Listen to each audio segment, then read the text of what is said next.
I'm sitting here with Tate while he is sleeping. It's his morning nap right after breakfast, and I figured no one asked for this, but I wanted to go through the books that I read in 2023 and tell you which ones are good or not. This was the year I read a ton of books, and by a ton of books, I mean I read 48 books. The year before, I think I read like 3 books, so this was a huge increase for me. Let me just preface this by saying I am a vibes reader. Like, I'm here for good times, and that's about it. I either liked a book or I didn't like a book. I don't really think about character development or anything like that. I'm not doing homework when I'm reading books.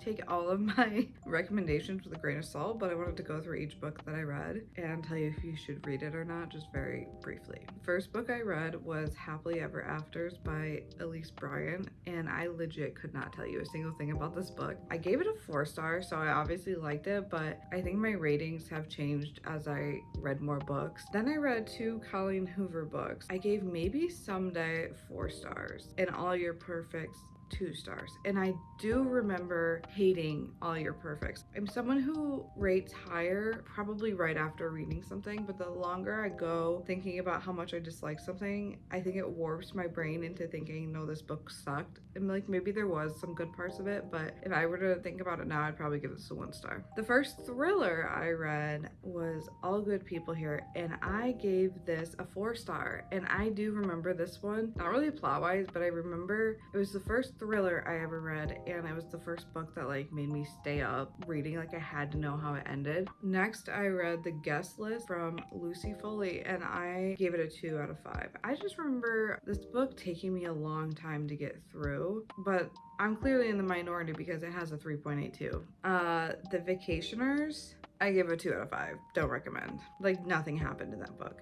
Then I read You Can Run, and I gave that a 4 out of 5. This was by Rebecca Zanetti, and it was the first book in the Laurel Snow series, and I really liked this book. But then the second and the third book were almost like standalones, like you could read them without reading other ones, but because of that, there's so much information in them that you already know. I still read them and didn't hate my time reading them, but I just didn't like how repetitive they were. Murder by the Book was the first like cozy mystery I read. I gave it a 4 out of 5. Yeah, this one I think was what it was. It was a cozy mystery, and so if you're into that, then you would probably like that. And then I read The House Across the Lake, and I gave it a 1 star. That's all I'm gonna say on that.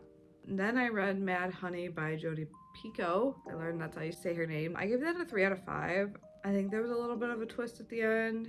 The book wasn't like life-changing, but it wasn't a terrible read either. Then I read 2 parts Sugar, 1 part Murder, another cozy mystery. I gave it a 3 out of 5. Oh, I do remember this one. Cozy mysteries can kind of be boring sometimes, but this one had a fun location, so that one's not terrible if you're into cozy mysteries.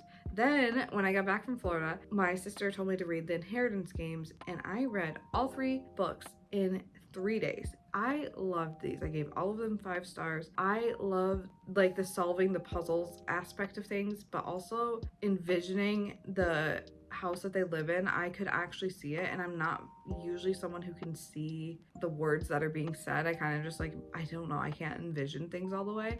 And I feel like Jennifer Lynn Barnes writes for ADHD because her stories are just so fast-paced. You only have details that you need, and I really enjoy that. I want to reread these books because I read them so fast. I probably don't remember that much actually, but I just remember really loving my time reading them, to the point where I got the first book and then my library had a super long wait for the second and third book.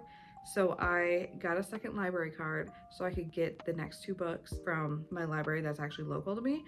These books were so good. If you haven't read them, definitely read them. Why is this not opening Goodreads? You're not supposed to be having issues. How am I supposed to know what I rated these things? I read Same Time Next Summer. I don't think I loved that book. I don't remember. Hi, Teeter. You saying hi? You got the sleepy droopy eyes. And then I read Prologue to Murder, which is it by the same person? Yeah, it's by the same person who wrote Murder by the Book. It's I think the second book in that, and I didn't like it enough to continue reading more from that author. I think it was still okay, but not like amazing. I read You Shouldn't Have Come Here by Geneva Rose, and I gave that a 4-star, but then I read Perfect Marriage, and I think I gave that like a 1 or 2. Definitely not as good. Actually, very stupid. I remember really thinking the ending was stupid. I read another cozy mystery, Body and Soul Food, and I remember really struggling to get through this one. And then I read the Naturals series from Jennifer Lynn Barnes, and I really enjoyed this. Oh, it's actually loading now. Okay. Basically, it's about these group of high schoolers who are working with the FBI. Cassie and Dean are profilers, so they can look at someone and say, oh, because they're at this place at this time, or they're wearing this, it means XYZ. Like, they're able to hone in on the details, and I really love getting that like inside thinking. I just think Jennifer Lynn Barnes writes very good, fast-paced, interesting stories. I have read 3 of the 4 Naturals books. I am working my way through the 4th one, but I struggle to get through physical books because it's not on my phone and I can't just like whip it out at any time of the day. Then I read The Wishing Game, and I gave this a 3 out of 5. Then I read The Locked Door. This was my first Frida McFadden book. I gave it a 4 out of 5. This was another one of those ones where I couldn't fall asleep. I had to know how it ended. That one was very good. I couldn't tell you the twist or like any details because I don't really remember. I just remember liking it, which is like the moral of the story for every single book I read. Then I read Unfortunately Yours by Tessa Bailey. This was my first Tessa Bailey book, and it's the second in a series, and I didn't know that. I just read it, but it's a standalone, so you can read it without reading the first one. I gave it a 2 out of 5. Oh my god, Goodreads keeps having unexpected errors, but I do remember this book. I read Tomorrow by Gabrielle Zevin, and I hated this book. This book, I know people love this book. I know people talk about how great this book is. It was like top of the charts in 2022 or something like that. I hated this book. This book was so unbelievably long, and for what reason? There was nothing happening in this book, but it takes place over like 30-40 years, like decades, and so you're going back in time going forward, and you would think that would imply we're learning things, but really you're learning the bare minimum. I think I gave it a 1 or 2. Sorry if you love it. This book made me go into a slump and I didn't pick up a book for a while. But then I read Allie Hazelwood books, The Love Hypothesis, Love on the Brain, and Love Theoretically. I read those kind of back to back. I loved Love Hypothesis. I gave that a 5 out of 5. Obviously my first book from her, and so I didn't know how similar all of her books were gonna be. So then I read Love on the Brain, and I think I gave that a 3 out of 5 because it was so similar to Love Hypothesis that I was like, where's the difference? So I took a break and I read Icebreaker, and I did not enjoy this book. I gave this a 2 out of 5. There's so many spicy scenes in it that it took away from the plot, but I really just wanted to know the other people. Like, I liked the plot of it, and I know most people don't like the plot. I like when there's big groups of friends that I feel like I could get along with. The spice scenes were just not it for me because they were so freaking repetitive. They start at the beginning of the book. It's not like there was this build up or tension. Then I read Best Served Hot, which was about people reviewing food. A lot of descriptions on food, and that's just not for me. I was just like, whatever, I don't care. Then I read Wanderlust by L. Everhart. I'm sorry if you are the author listening to this. You're probably not. I gave it a 1 out of 5. I hated my time reading this. Highly not recommend this book, which is so mean to say, but like the main character was just so rude and it just annoyed me so much. I could not handle this book. My first arc of the year was Marlowe Murders, and I did get this from NetGalley, and I think I gave it a 2 out of 5. I gave it a 3. It's a thriller, and I said it's not very thrilling. It was one of those mysteries where you weren't gonna know anything until the author told you. There was no way you were gonna figure it out yourself. Yeah, so because of that, I didn't like it. Then I read Love Like Farms. I gave it a 5 out of 5. It's the perfect like cozy Hallmark book, but not cheesy and stupid. I really liked it. I mostly read it for the cover because the covers in all the series, they match together, and I'm not ashamed to say I do judge books by its cover because I'm a graphic designer. I'm gonna judge the design of things. I really liked learning about the side characters in this book. It sets you up for the next books continue with the characters you've already met. So I liked that you got to learn a little bit about them to be excited for the next books. I was forced to read ACOTAR. I did not like the first book. I gave it a 2 out of 5. Everyone says you have to suffer through the first one, and I did suffer. So you're not convincing me to want to read the next books. I think a lot of people are rating this book higher because they like the rest of the series, not rating this book for what it is. That's probably where our differences are gonna be, because most people like this book. I didn't like Tamlin or Reason. Is that even his name? I don't know. Feyre? Yeah, don't like that name. I will probably try and finish, or at least start, the second book before deciding if I want to continue with the series. I know it gets better, but there was just so much to this that I was like, what is, I don't know. I don't know. I don't know. I didn't like it. So then I went on to Assistant to the Villain, which was a much easier read. I liked that one a lot better.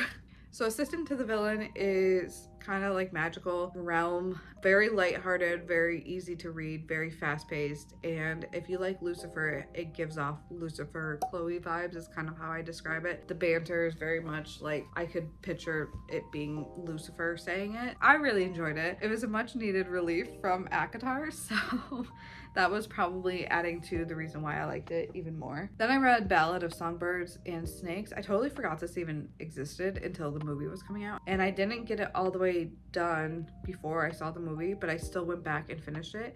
And I don't know, I really liked this book. I loved getting the insight into Snow and why he is the way he is, and yeah, I really liked it. It was a very good prequel, and you can tell she wrote it because the story needed to be said and not because she just wanted to make money. And it really made me want to go back and read the original Hunger Games, which I probably haven't read since they first came out, so it's been a while. Then I read The Brothers Hawthorne, and this is in Jameson and Grayson's point of view, and honestly I liked Jameson more in the trilogy, but I really liked Grayson's side of the story, so I was conflicted on what to rate it. It wasn't terrible, but I didn't love it nearly as much as in the original. I gave it a 4 out of 5. It was still a decent book. Then I read Lightlark, and I also enjoyed this book. I gave it a 4 out of 5. I pretty much went into this not knowing anything about it. End of the book, I was like, I need to read the second one right now. I really enjoyed the world building of this. I could visualize it a lot better than ACOTAR. Maybe that just speaks to like the way I can read things. I don't know, but I like things that are easier to understand because then I can envision them. So it is what it is. The ending though, I did not see any of that coming. That was one of the first books where I had a like out loud reaction. I usually don't do that, and I was like, what is happening?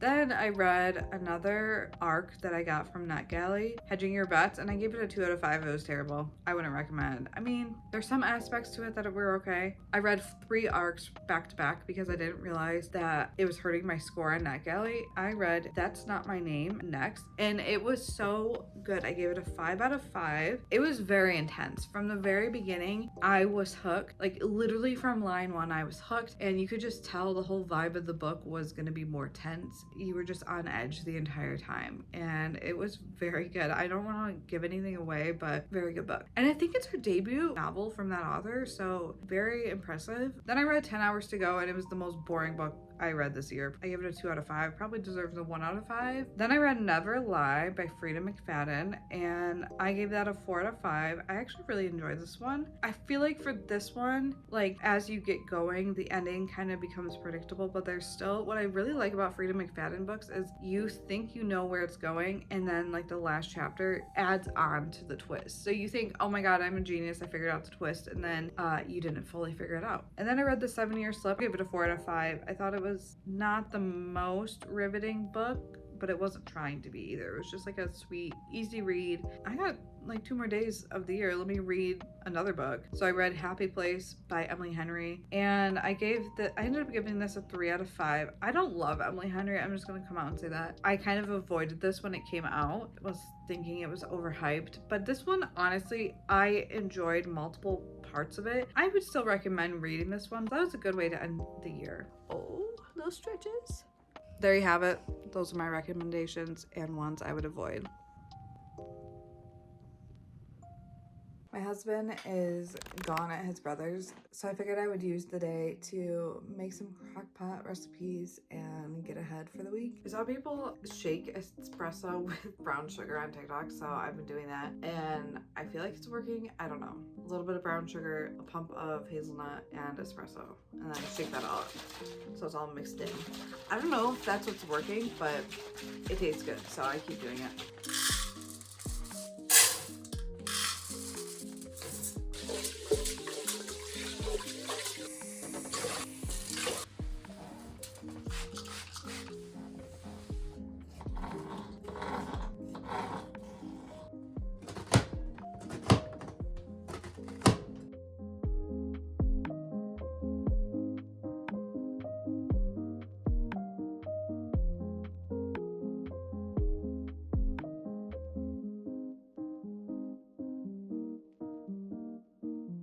Currently cutting onions, and holy shit, this is making my eyes burn.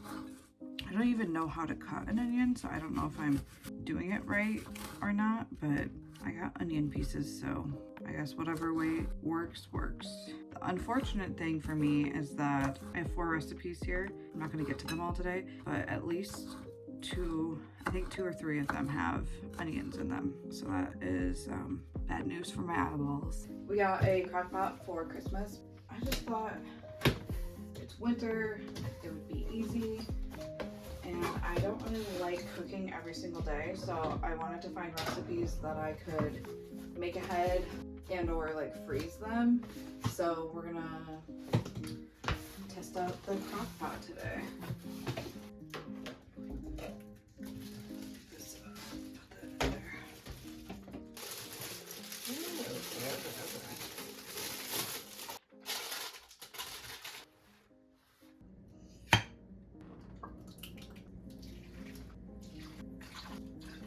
Does this really say a tablespoon?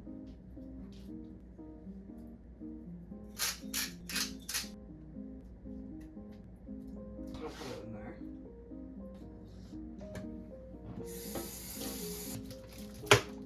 Oh, okay. Now I'm gonna learn how to do it. Select. How do I want that for? Oh, okay. 3 to 4 hours. Let's just do 3.5. And how do I start? Oh yeah, okay, it changed. Okay, it's cooking. And unfortunately, I taught this dog what lunch is. I never stopped giving him lunch because as a puppy, that worked out really well for him, right, Tate? You want lunch? Is that what I'm forgetting? Is it lunchtime? Yeah, okay. I don't mind keeping this habit because he only gets like 10 pieces and it makes him super happy to go run and find all these. So I think that's gonna wrap up this weekend's vlog. I've never done a weekend vlog like this or actually vlogged anything that wasn't work related. So I don't know if anyone's interested in this or just my sister who told me to do this. I enjoy watching other people's vlogs and they could be doing nothing and I still watch them. The rest of the day I'm probably gonna read. I'm starting Divine Rivals. I have to read that and I have another book. So I'm probably just gonna read, walk on the treadmill and edit this vlog, maybe work on a puzzle. Oh, and maybe do another recipe. So busy day ahead of me, but a lot of boring things. So I'm just gonna wrap it up here. And yeah, if you liked this video, let me know if you want to see more non-work related vlogs and things like that. I hope you had a great weekend. I don't know when I'm posting this, but have a great day and I will see you next time.